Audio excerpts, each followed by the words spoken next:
So look, I haven't prepared PowerPoints. I wanted this to be a session that's kind of reflective, talking and engaging with what's real for you rather than what's real for me.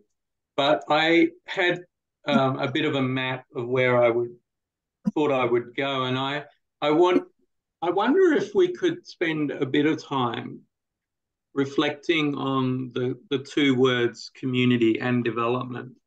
And I would like to invite us to actually think about the word community in not an abstract way, but its function in our lives.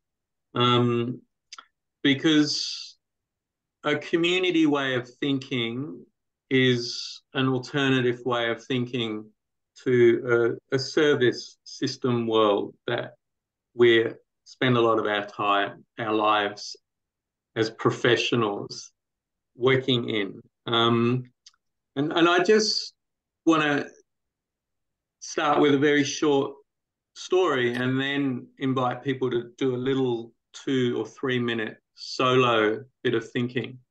So, I work pretty well 4 days a week with Community Praxis Cooperative. We're a 25-year-old cooperative, non-profit, that's been doing projects, social community, youth, organisational development for 25 years. But I work the rest of my time at Hummingbird House, which is a hospice for families that have dying children, and I support strategic work around the state. And what's really interesting for me is that this hospice is a beautiful building in Chermside. It's got 24/7, 24 hours per day, 7 days a week, nurses that can care for a family, a child that's not doing very well in life. And often those families come in for a few days while there's big symptoms, and then they might stabilize and go back to their neighborhoods they live. And I keep asking people at Hummingbird House to think about how many days in a year those families are at the service, and it probably adds up to 1 week. And then I ask, well, how many weeks are those families back in their neighborhoods? And what's going on in their lives at that point? And it obviously is 360 whatever days, or 51 weeks of the year. And I always ask them to think about, how do we do practice such that those 51 weeks, when those families are not in the hospice, not at the service, have better access to support? And people go, well, what do you mean? Like, they can go to the hospital, they can, and I'm like, well, yeah, they go to the hospital in an emergency, but what about when they haven't mowed the lawn for 6 weeks because they're exhausted looking after their child? And people go, well, can't you contract in someone to provide that service? And I'm like, well, you could. That's a service response. But what are some other ways of thinking about how? And it tends to take a while for people to go, you mean like neighbors could help, or someone else in the neighborhood that they've met through a club, or at the, any at the religious organization could become part of their social network and provide community support rather than a professional service. And it is what bewilders me is how long it takes for professionals to remember that most of people's lives are not spent in contact with a professional. And therefore, why don't we invest in that part of people's lives? Does that make sense? Yeah. So, I mean, this isn't about necessarily community development per se, but it's about what's the function of community. So, I was going to start this by saying, can you each take a few moments, and I'm really going to ask you to step away from your computers or your email and just like try and jot. When has community been of practical or emotional, psychological use to you recently? What would be an example where the function of community has been important? Maybe so simple you've not even remembered or noticed. It's just been present. Is that clear, the question? Yeah? Yeah. So I'll go quiet. It's 3:49. I'm going to give you like 2 minutes to think, and then I won't put pressure on everyone to share a story, but I will invite a few people if you've got a little story to share like that. Okay?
Okay, 3:51.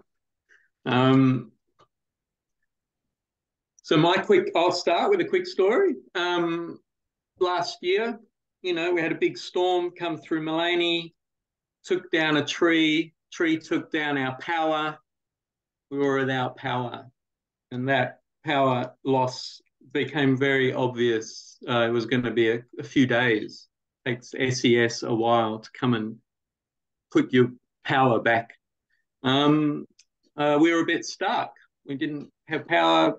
Without power, I can't get water out of my tank easily because it needs a pump. The fridge doesn't work, all sorts of things. So community worked. I made a few phone calls to friends. Someone had a generator. They brought the generator over and we plugged the generator in. And done, we had power. Very simple story. And the thing I want to illustrate from that is we had a need, community, our network had the resources.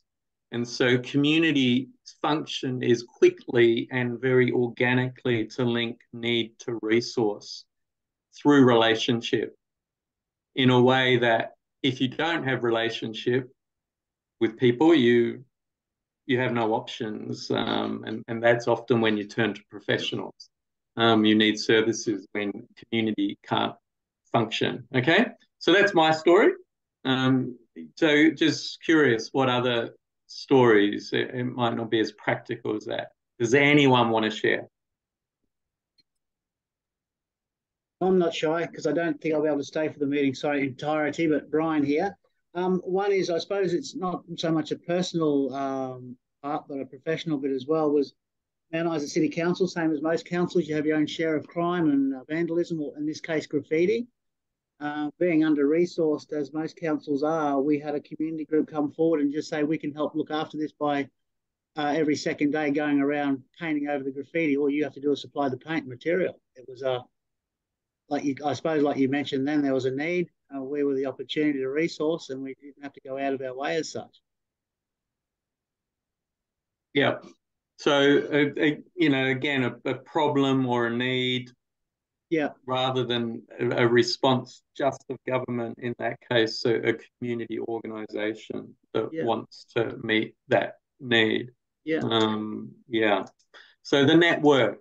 So in many ways, community is about, Robert Putnam, the great theorist of community, one of them, says community is social networks.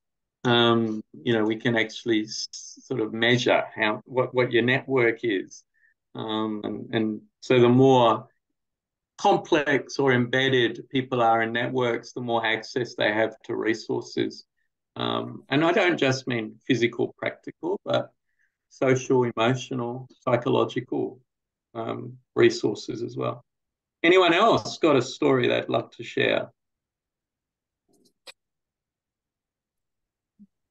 Yeah, Peter, I'll jump in there. Mine's actually sort of similar to your, I guess, original story. So about 6 years ago, finished off about 6 years ago, but for about the 3 or 4 years preceding that, I was severely unwell, and I was in hospital for sort of 3, 4, 5 months at a time. And yeah, I just had a group of, my community, so people that I'd known for either a short or a long period who would do the things that you were talking about without me even mentioning it. So going by my place and, mowing my lawn and turning the car over if I hadn't been there, or, bringing in home cooked meals so I didn't have to eat hospital food for sort of months at a time, or, coming out of surgeries and making sure that a face that I saw was someone that I knew and not a nurse or a doctor. And that, none of that was, well, a small amount, but very little of that was of my sort of initiative. It was, they knew that there was that need there, and it was people sort of had reached out, worked around, the quote unquote, problem, which was me being unwell, and, what they could do to sort of chip in to support me and to sort of, help me through a pretty crappy time. And Dan, can you even imagine what that experience would have been like without that group of people? No, I mean, it would have been near impossible. So I did have a short period where, when I originally moved to Brisbane, I was at the tail end of my my illness, and I didn't have those networks. And life was, it was pretty crap. It had a pretty big hit on my mental health and that sort of thing. It was a real stark contrast. Yeah. Thanks so much for sharing that, Dan. Appreciate that vulnerability.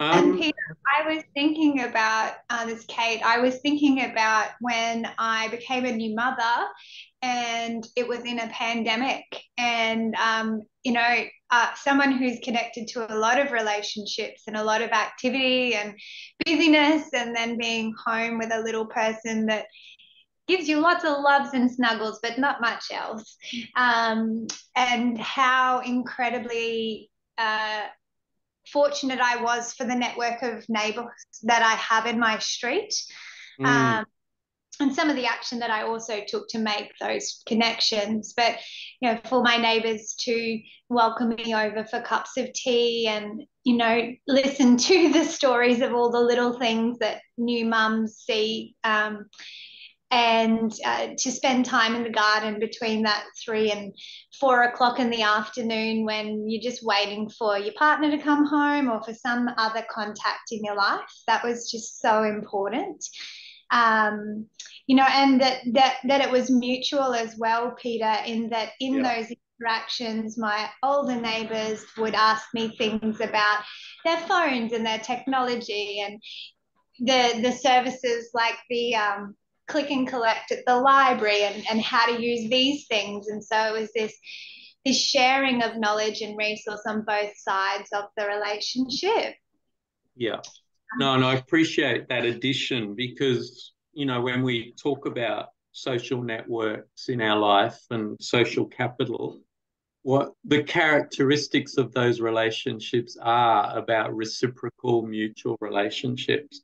Yeah. And I often when I'm working at the hospice and you map the relationships around a family, they're all professional relationships. And so people have got a lot of relationships in their life, but then they're transactional. Yeah. And people I kind of go, well, when that child dies, those relationships will all stop. Yeah. There Yeah. won't be a nurse visiting anymore. There won't Yeah. be a allied health worker, so their community's gone. So if we only invest in transactional professional relationships, but not building the reciprocal, mutual, organic networks around people, and we'll talk about that a bit later, And then Peter, yeah. yeah, one of the things I didn't get to say was one of the things I did in that first year was I held an International Women's Day morning tea at my house, because it would be something I would do in my workplace, in these places where I've built community and these, but I wasn't there. And I thought, we have all these amazing women in my street, and bringing them together. And I held lots of individual relationships in my street, but the coming together of those women was great.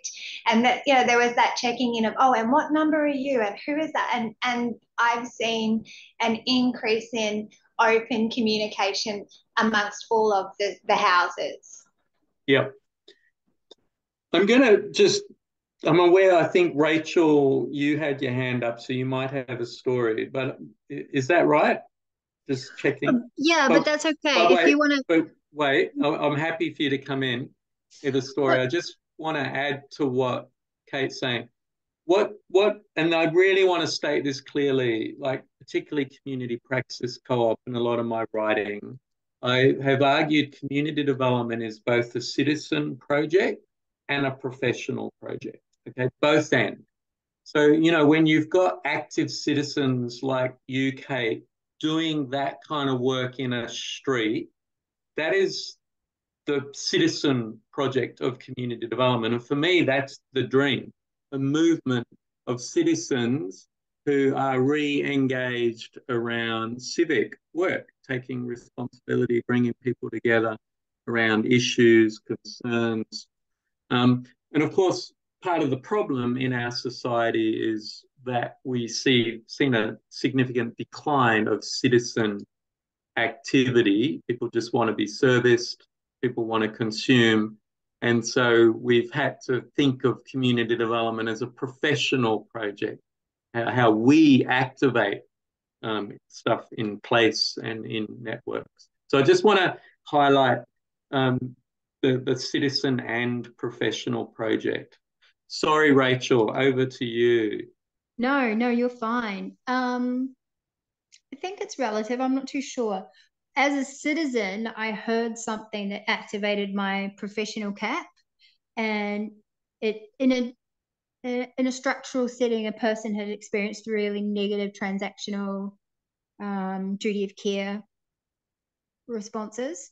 But as a citizen, I began to think about, this person had left my neighborhood, and I believe they'd gone about 4 hours south of here.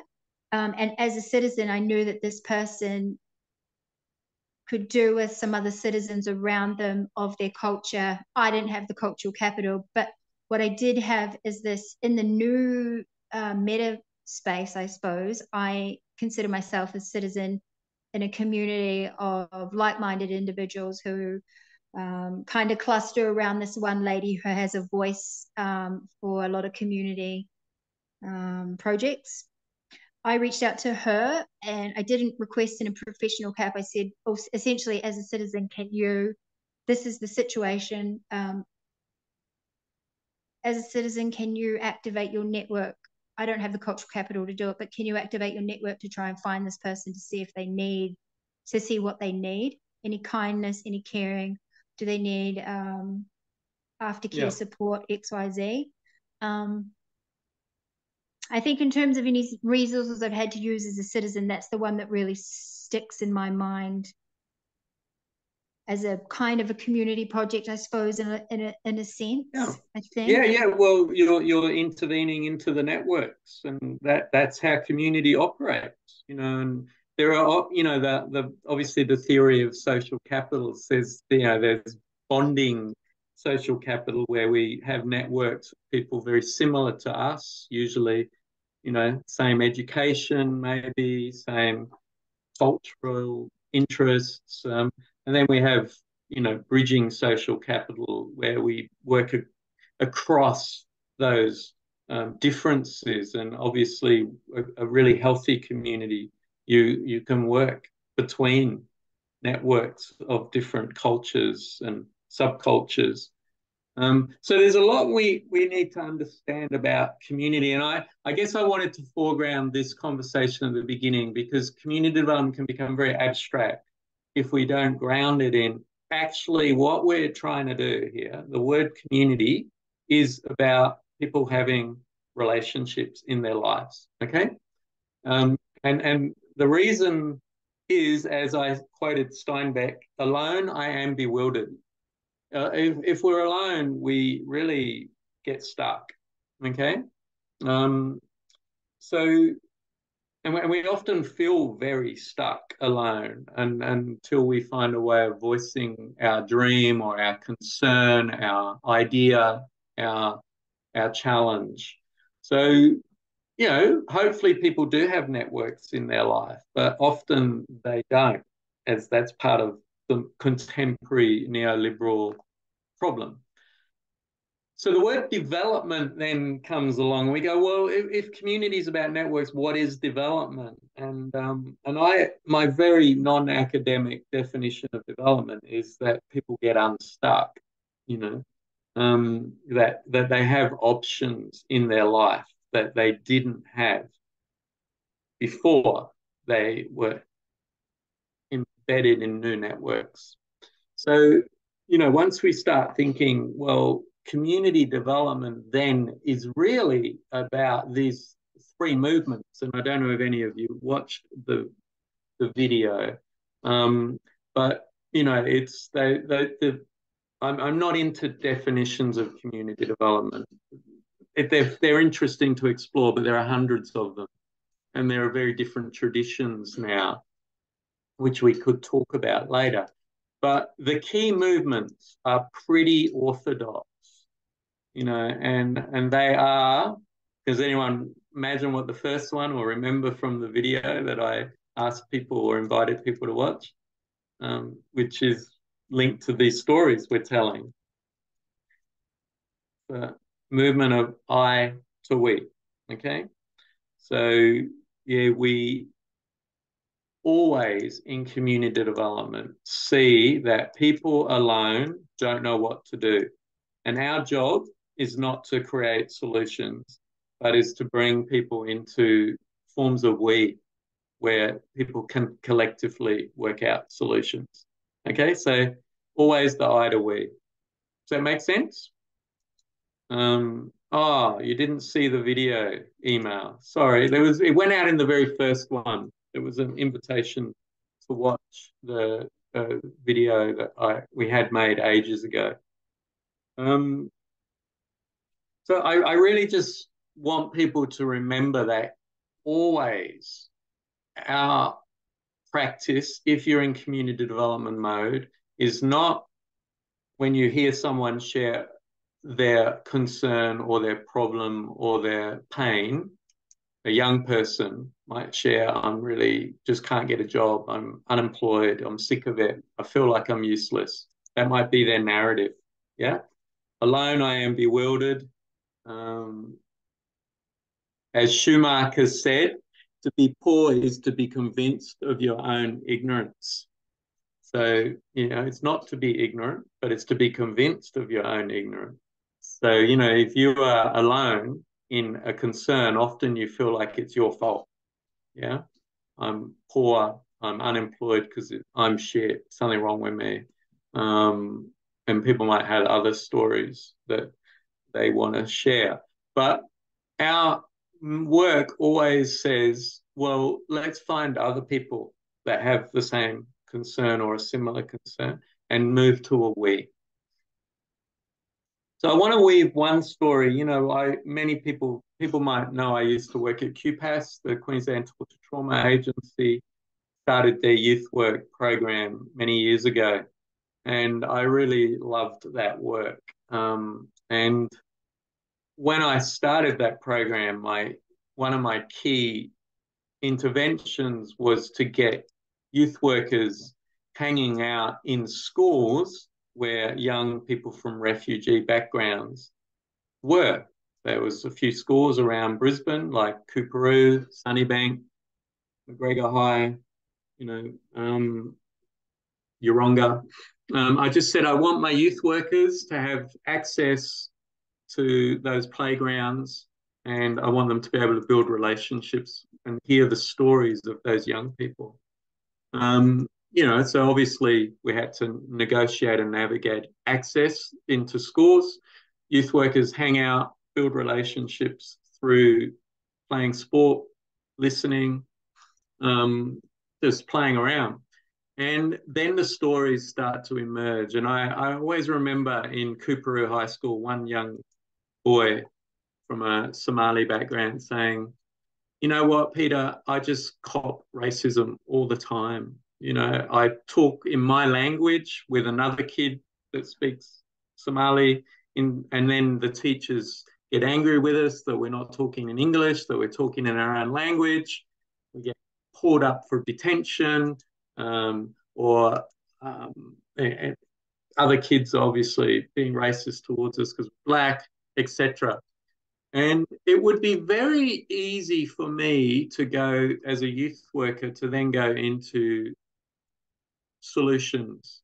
Okay, it would be, and what would be the classic practices if I hear a young person share that kind of suffering? What are the non-community development kind of practices I could use at that point? Any thoughts? None, they're not bad, but what are the non-community development practices at that moment that I could do? Oh, come on, Kate. She's walking to the front. I think some of the things that come to mind for me would be to go to working on individual coping strategies with young people, working on strategies of responding in communication. And it might be about, I don't know, maybe this is a bit CD, but also working in that system to manage the problem. Well, the first one is sort of a counselling, sort of therapeutic, coping with the existing system approach. Yeah, very appropriate. Like, how are you going to manage this? And next time it happens, how are you going to respond to your teacher in a different way? Or, so I could do the individual advocacy. I could go and speak on behalf of that student's experience, to the principal or the teacher, also legitimate. But from a community development perspective, what would we do? What do we do? The I to we, and this is the second movement. So if the first movement's I to we, we've got to find other people. We want to test if there are other young people having similar experiences. And that's the second movement, from private pain to public shared action. So I want to find out if this is just a private issue of this young Somali boy. Because if it's just a private issue, if it's just his issue, yes, we do counselling or advocacy. But of course it isn't, because racism is not a private issue. It's a public issue and it's shared. So it didn't take long for us to go, well, I just simply asked him, who else do you know is having the same kind of experiences? And he's like, oh, yeah, we're all having it. The Sudanese kids, the Eritrean kids, we're all copying it because we don't speak English all the time. All right, let's get together and have a chat about our shared experience. And at that point, you're moving I to we, you're moving private to shared action. What are we going to do? Okay? Which then is the third movement, from being alone and without power to cooperative power.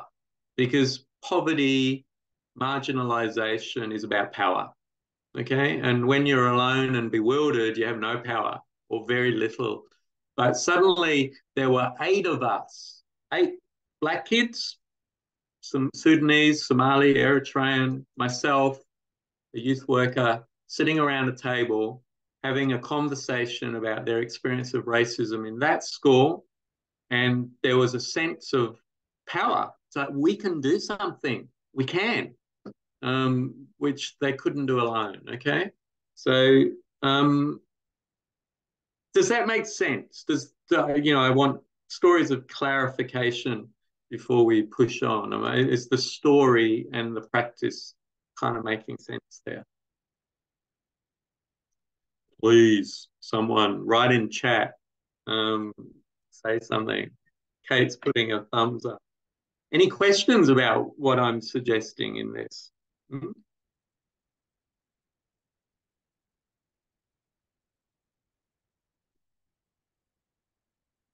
All right, so you've got the three key movements.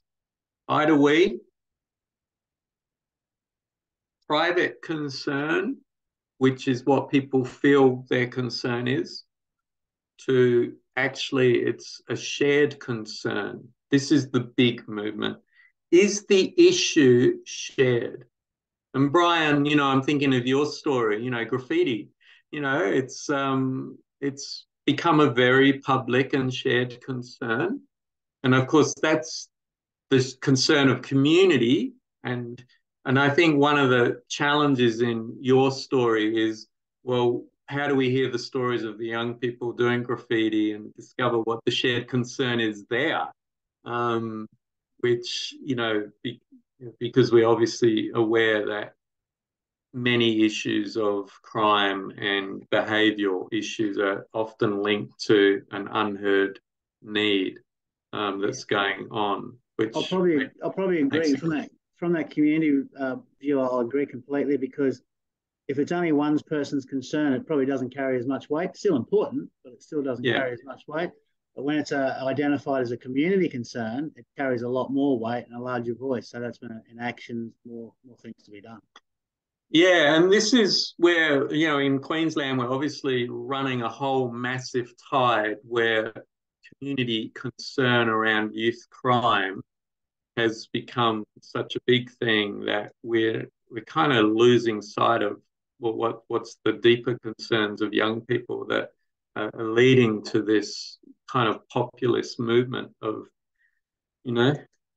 zero tolerance on young people. As I think I saw the signs on the march on the weekend, or last week. So yeah, it's clearly this is where community development gets enmeshed in bigger issues of populism and that. I'm just aware it's 4:17, and I did say to Siavash that when we did this, we would have a 5-minute break about now, because I, for one, need to pop into the loo and get a glass of water. So are you okay if we just take 2 or 3 minute break, or actually take 5 minutes break? Yeah. So it's 4:17. I promise you I'll be back here right on 4:23 to take us through to 5 o'clock, okay? So please don't disappear unless you have to, all right?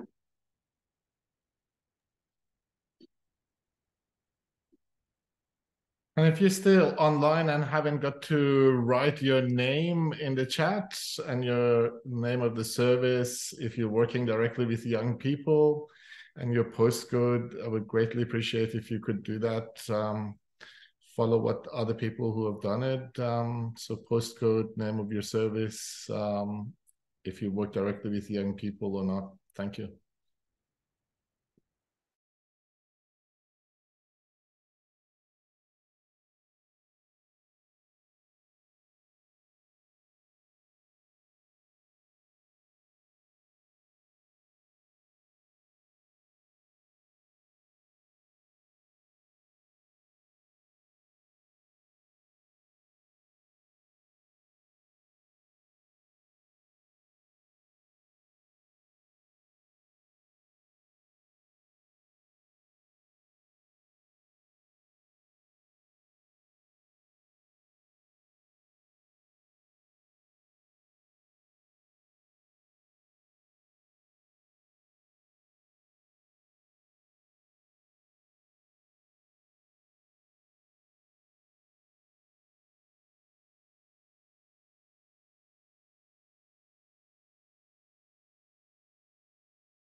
I'm just, while people are coming back, putting into the chat a few events that Community Praxis Co-op have got happening in the next few months, including a 3-day workshop in Alice Springs next June that coincides with the annual Beanie Festival, we're kind of like, well, if anyone wants to come to a workshop that's 3 days, pretty intensive, look at community development and reflective practice, and there'll be people from all over the country.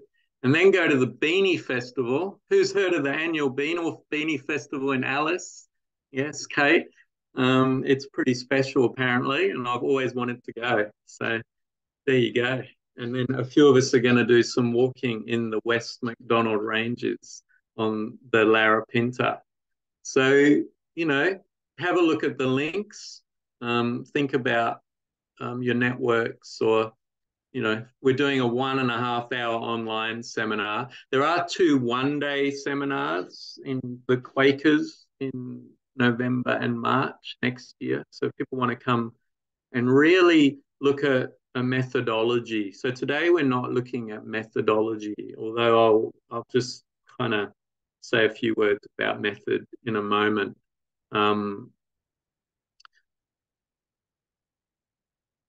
Yeah. So yeah, and thanks. Emma's put the video in for those. That was made in partnership with the Tasmanian Neighbourhood Houses Network a few years ago, and has become a pretty helpful little video for people. It's kind of like the 5-minute crash course on community development in a language that seems to work. All right, so we've come back. I really, rather than me talk, I'm be keen to hear how that pre-break conversation is sitting with people. Otherwise it just becomes my agenda. And part of just the methodology that we teach in the 1-day workshop, or extensively and longer, has 5 nested circles. People might know this. The inner circle is the implicate method. It's really about your relationship with yourself, like your values, your passions, your beliefs, and a real belief in community, which is why I kind of started today with a conversation of inviting you to story about community. There's no point in really, well, it's not that there's no point. You probably won't have an authentic practice in community development if you don't have an authentic belief or experience of community in your life. Yeah. So it just becomes something, it becomes a thing rather than something from the inside out. Like, I believe that we don't need more services in people's lives. We need more community. And it's Cormac Russell, who's a lovely Irish teacher of community development, says, services are important in our lives, but services do not make a good life. All right. So I want good services. I want a GP. I'm really glad my garbage got taken this morning from a council service. I'm really glad for good services, but they do not make my life good. My life is made good because of community, people, relationships, a sense of belonging, a sense of solidarity, a sense of support when things are difficult. So thanks, Brian. Hope to meet you again as he leaves. So I like really meditate on that quote by Cormac Russell. Services are important, but services do not make a good life. Community makes a good life. So that kind of implicate method is to have a relationship with yourself. Then outside implicate is what we call micro method, which is our relationship work. What's our capacity to, in the case of this forum, meet young people, understand their worlds, connect with them through the non-verbal and the verbal, the dialogue and the body, in a real sympathetic, empathic way, such that there's enough trust that people will share their stories. So that this is the micro method. It's to get inside the world of the other. And that's a long way of me kind of introducing the fact that I'm not in your world. I have no idea where, I have an idea of Dan's work and Nanda. I have a little bit of an idea of CLA's work, but in your world, how has what I'm saying sitting? Because if you don't tell me, I won't know. And any questions or thoughts? Rachel, Taylor, Alex, Emma, like what I've said. Do you mean in our professional capacities or our personal capacities? As youth workers or workers that are involved with young people, ideally. Yeah. So I did watch the video of your community development. And as a sidebar, I'm actually registered to come for your 2 days up here in Harvey Bay. But what I connected for me was a lot of our students imagine what their role is going to be like. A lot of eye work with a person.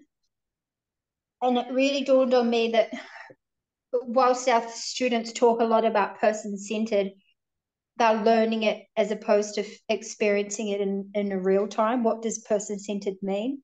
And so I made all the correct references, but I did the newsletter this week and I drew our students to the Spotify podcast for Yank with the young people talking about their lived experiences in out-of-home care. But then the last video was your video, and I invited the students to find a space for their practice where they're assisting the person externalize their journey and find place to make a community for themselves. If that makes sense, I think as someone who's watching our next sector employees train academically, I think these kind of conversations are really powerful for them to kind of take the romantic notion out of what they're doing without crushing their desire to be in there and helping, but showing them what what a space actually looks like when they're, listening to the client and trying to find community for the client, if that makes sense. Yeah, look, I appreciate that, Rachel. And I think one of the things that's a problem in our academic or TAFE training is we're creating an army of people to work in service systems, which is dominated by the language of client or consumer and helping and doing stuff for people. And one of my biggest challenges, even at Hummingbird House, I've been trying to retrain the nurses not to say to families, how can we help you? And retrain themselves to say, how can we be helpful? Yeah. Because even that reframe from how can I help you to how can I be helpful, of help, moves from I'll do stuff for you to I'm accompanying you. It's got a different energy. And classic critical youth work practice that has always had pretty well community development principles has recognized we accompany young people. We walk with them. We don't do stuff for them unless there's a direct request, and then, as long as it's ethical, we will intervene, but we accompany. So, and our focus is in what we can do around predetermined categories, mental health, unemployment. So we actually start seeing young people through the pathology lens of the problem, rather than even as a whole person that wants to have an encounter. So yeah. So Rachel, thank you. Anyone else? Just like how's what we're talking about meaning making for you? Or Alex, you've got your hand up there. Hey, is my mic working? Yep. Perfect. Yeah, well, I guess as a person engaged in youth work, I see a lot of kind of, I guess, interest and desire for, I guess, community by young people, but then facing a lot of challenges and barriers to that. And I guess that's what's kind of been resonating within me. A lot of I guess another interest is kind of like the third spaces of late, and I guess with people essentially being banned or eliminated from those third spaces, or can you just explain third space for all of us in one sentence, or was that? Yeah, sorry. Third spaces essentially being like community access areas. So things like Coffee shop, malls, parks, library. Yeah. Yeah. So with young people, both historically and portrayed in the media as accessing these spaces, hanging out in these spaces, and then essentially having those spaces eliminated to them. Like where can they go and form a community when there may also be issues of transportation, issues of I guess paywalls, and just feeling welcomed in that space as well. Yeah. Yeah. Yeah, that's a great observation, Alex. So if this is where community development and urban design often interact, and it's the place of local government, is where are there safe spaces, safe third spaces as you're calling it, where young people can meet. And I always used to say, when people say, oh, these young people, they just get drunk in the parks and make a nuisance. I'm like, yeah, that's because the adults are getting drunk in their homes and the young people have got nowhere to go. Like, it's bloody makes sense. It's like, well, let's create safe places. Yeah. So, look, and can I just say, like, in a lot of the work I'm doing, even, and I think I don't even have an answer to this, the space for adults, for anyone to meet regularly is diminishing. People, they love coming. We ran a big event recently where, we're running a community recovery project, post-disaster recovery up on the Sunshine Coast. It's a big praxis project, partnership with Sunshine Coast. Heaps of people came. They wanted to talk about community recovery, think about how to prepare and then support each other. And then it was the time where it's like, well, who would love to get involved in a process over the next 12 months? No one put their hand up.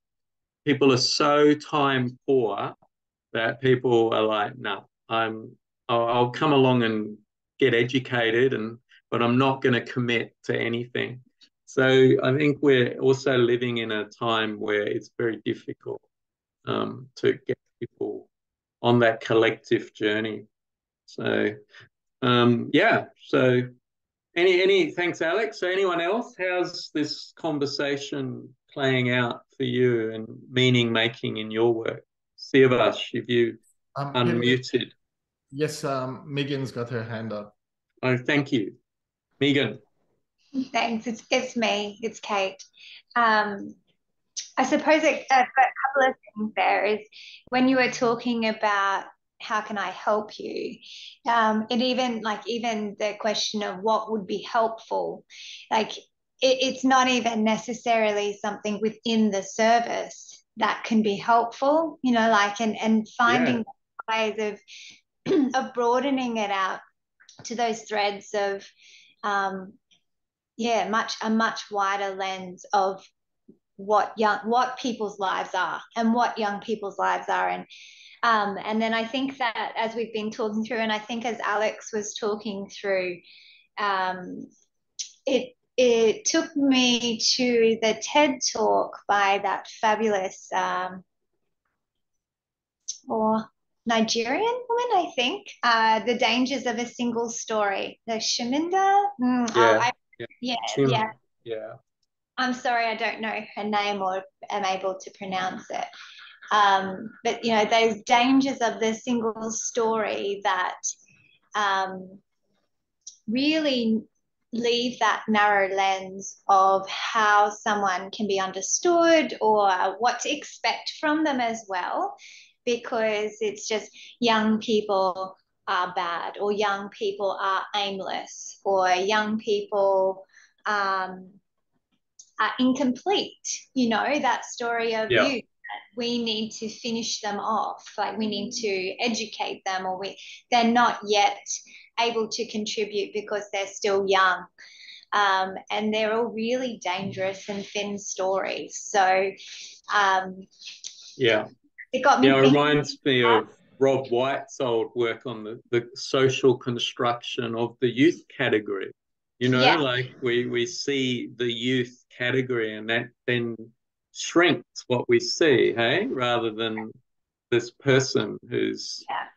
And it's might like have a my colleague Kelsey was saying this week in a few meetings, when we only talk about youth, we also isolate them from that system of family and the system of institutions like schools, sports, like employers, all of those things that actually influence how they experience the world and how they participate or not participate, right? So, yeah. some reflections there. And then,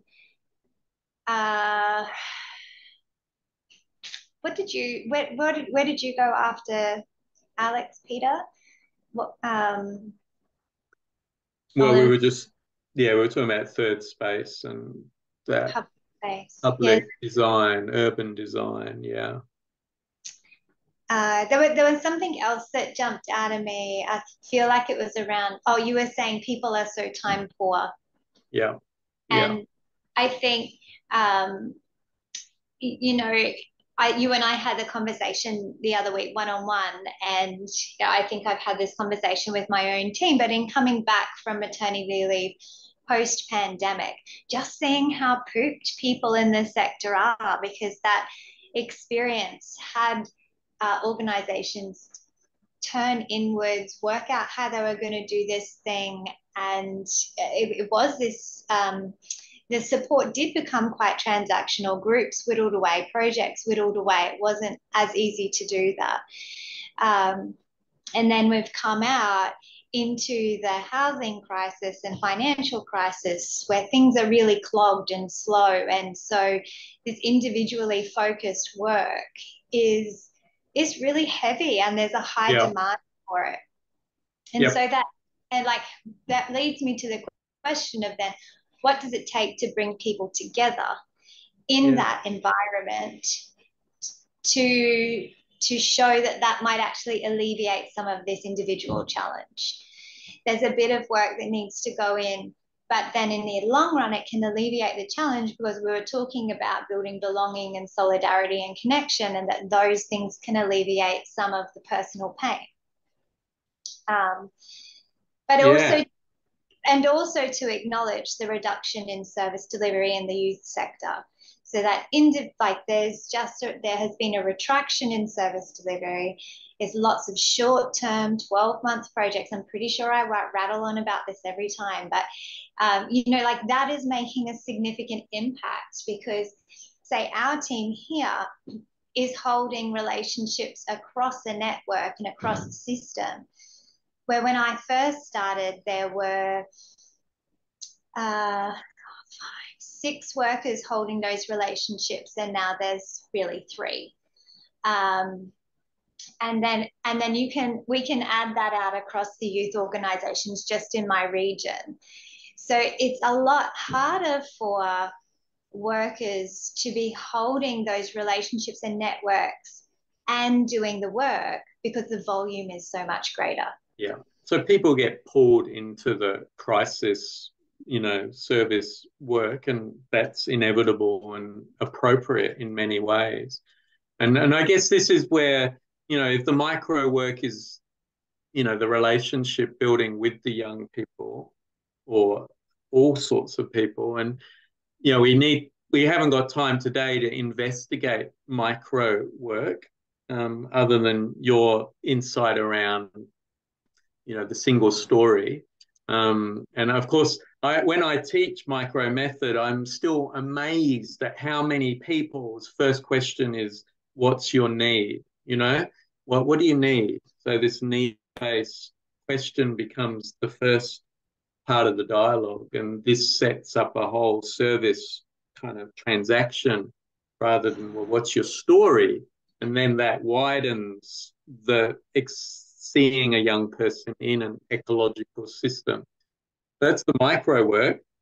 Some of us get to do some meso work. We call that meso as groups. So when I had my story at QPAS, once there are 8 young people in a room with me and a youth worker, we're doing meso work. We've moved from one-on-one to a group, and we're doing group exploration of the shared concern and strategizing and collective action. And that group developed an anti-racism strategy in that school, and we worked on it over the next 2 years. That's meso work. What you're now talking about, Kate, is the macro method. It's how do we kind of deal with the organizational challenges of being pulled into crisis,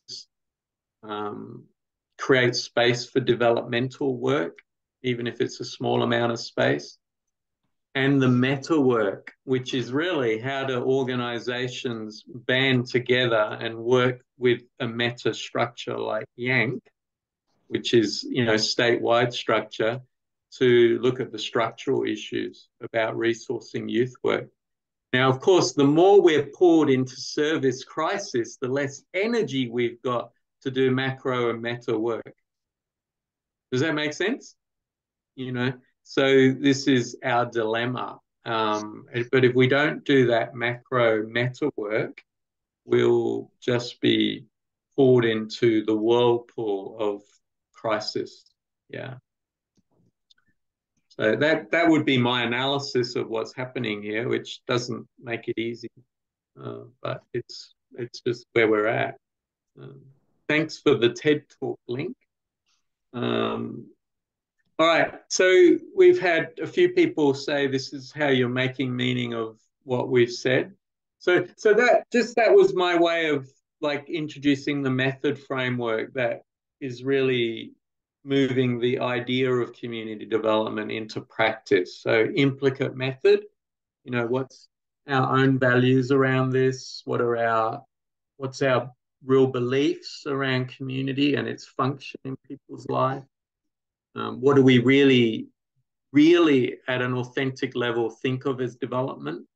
Then the micro method is our skills at relationship. And there's a lot of work to do there around the kind of narrative work. What I call narrative practice teaches about the first and the second story. The first story in someone's life is their story of pain and suffering and what's going wrong. And we tend, as in service work, to go straight there. What's your need? What's your problem? Whereas the second story is much more about, well, what are the skills and practices you've been learning to cope with your life? So we start singing up real people's capacities, because in that second story are a lot of resources that someone was already developed that we can build on. So that's the micro. And then the meso method is the group, the collective work, small groups, 3 to 12. How do we get a group of young people together around a shared concern? How do you nurture community amongst that group of young people?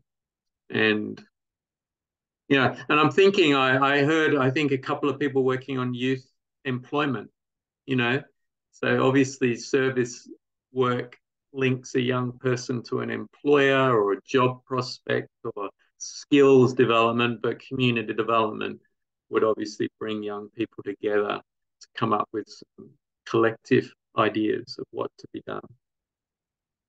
Yeah, and then the macro work, which is how do we resource developmental work in our community organisations? How are resources allocated? How do we consult appropriately? And then the meta work is this policy advocacy at a beyond our own organisation. Yeah. So does that method framework make sense? People can you picture it? Implicate, micro, meso, macro, meta. Yeah, and if you don't know that methodology, I really urge you to come along to at least the one-day workshop that we're running in November. Yeah. All right, it's 4:45. Just any other thoughts that are any questions about that method framework, which I'm not expecting you to have got, but just an initial questions.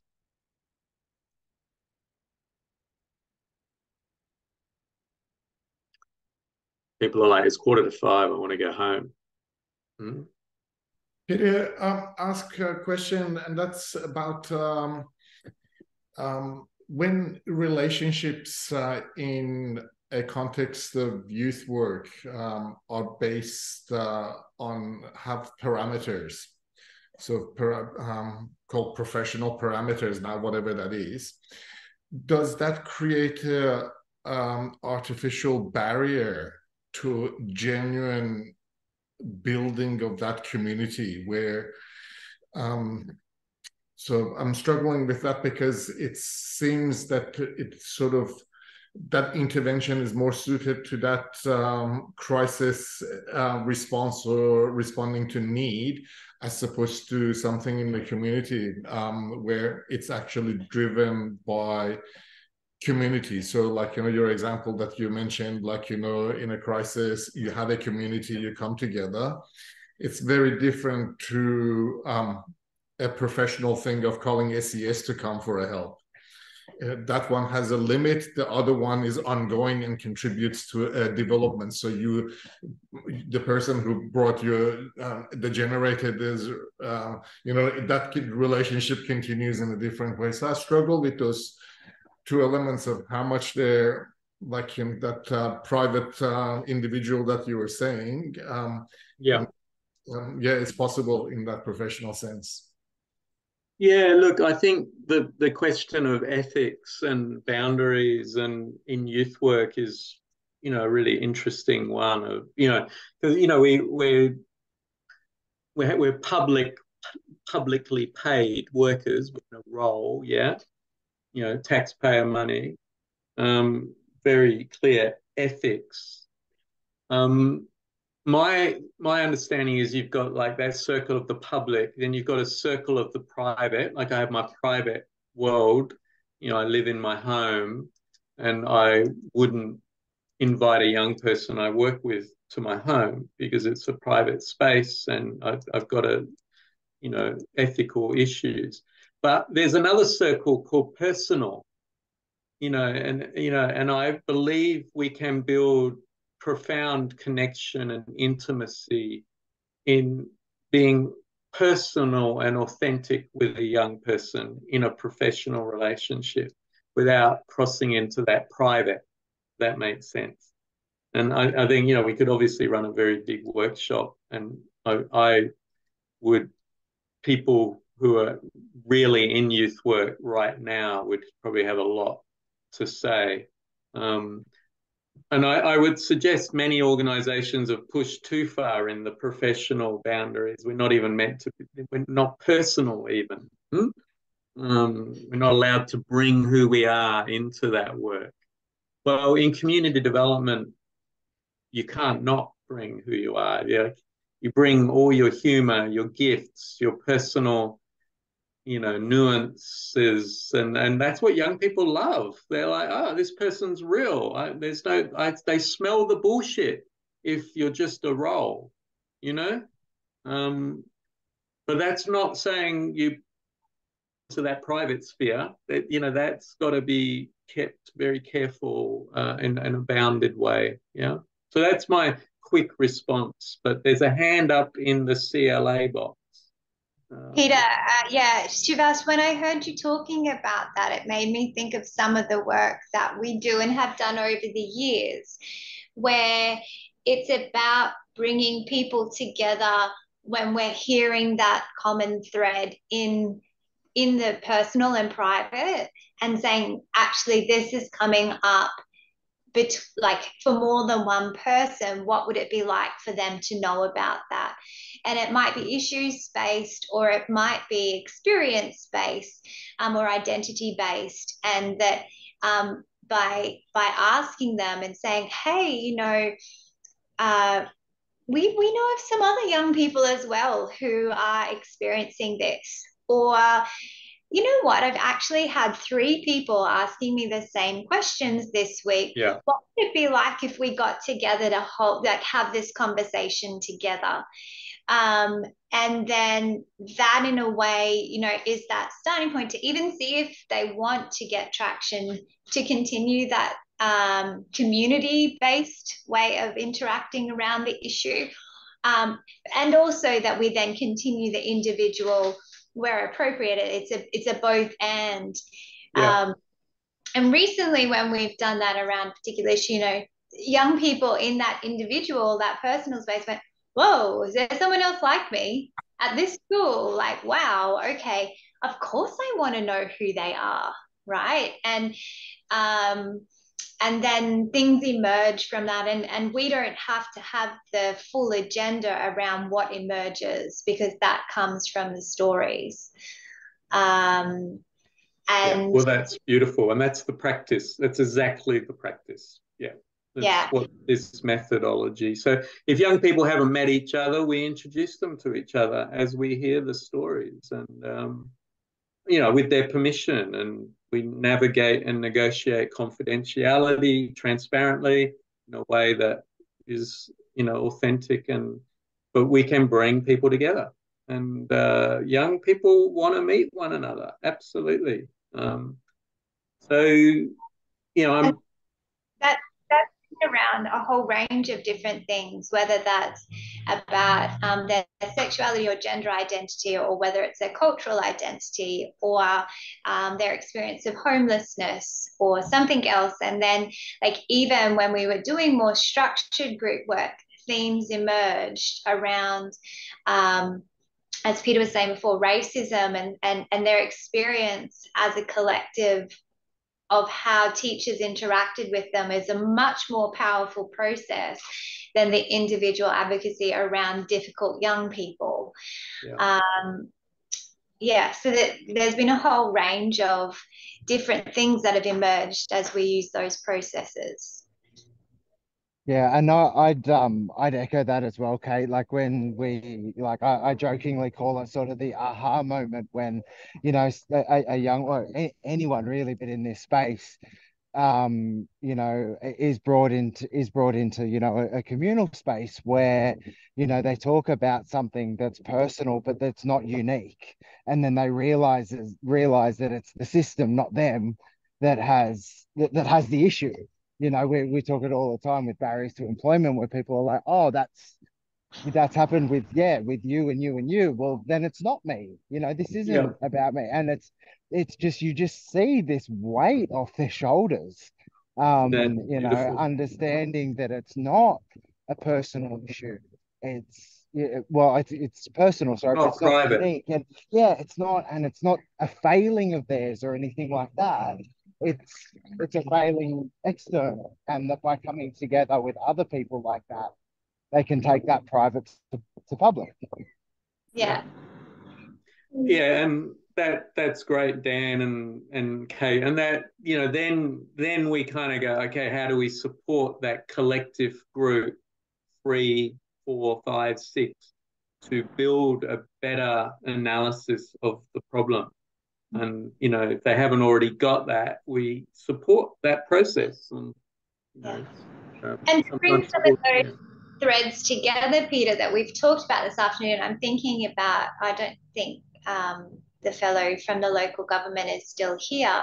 But those ways of even picking a celebratory way of coming together for a project, and then seeing if who in your young person community wants to get around it. So we right at the verge, just before the pandemic hit, we were working on a youth week project, which was had to buy into the Brisbane City Council's strategic plan. And so young people did this incredible job of creating up this event that was going to be Green Days Matters Day, which was all about sustainable living options and inviting young people to consider their environmental choices and have lots of interactive and fun stuff. And then the pandemic hit. The amazing thing about that working group kept meeting through the entire pandemic, even though we had no idea if or when we were ever going to deliver this thing. But that communal process, I just wonder, like, the impact of that communal process during that really uncertain time for a group of young people who some were on the margins and some were less so. But just as, like, it doesn't always have to be problem-focused. No. It can be, I always say it can be shared problems, a concern, or a shared dream, or a shared vision of an idea. So, and there's a whole different, what I often call it, well, what's the energy behind what's happening? There's conflict energy, there's problem energy, there's gift energy, there's dreaming energies, so, but I'm very conscious that's our time. It's 4:57, and I really am very grateful. It was a lovely conversation. I hope it felt alive for each of you, and not. I hope you didn't feel like I was servicing you, because this is, like, for me, education's become a service, and the client, the consumer. And I hope it's felt like a real dialogue, a real mutual storytelling, and I've held that space, but we've all had a pretty good go. So thank you, everyone, Rachel, Emma, Alex, Dan, Kate, and Megan, and the team at CLA. Thank you for turning up and owning the space and making it happen. Okay. Yeah. Thank you, Peter, again, for giving us your time, your energy. You're one of the very few academics that I know that has a genuine grassroots practice that is always been outside of the academia, and it's very true and real. And I always learn so much hearing you and working with you. Thank you again for your passion and dedication, and for sharing your time so generously. Thanks, mate.